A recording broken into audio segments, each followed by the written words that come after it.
You know, some glue ups on projects are pretty straightforward. You have square joints and straight edges to apply clamps. There are other times though where things get a little trickier. And I'm talking about on this project where I want to attach these curved corbels to the underside of the project. There's really no good way to apply a clamp in this situation, especially for the ones that go at the back. And with this curved shape, I'm worried about the clamps dinging and marring the smooth profiles that I've taken a while to create. The solution though is to use some Titebond Quick and Thick.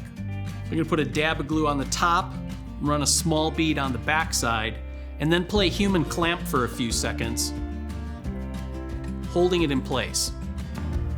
That means I can take my hand away, the piece is gonna stay in place. I can get the other corbels installed, and this project is gonna move to the finishing room that much faster. Quick and Thick is a problem solver for your shop and can really come in handy.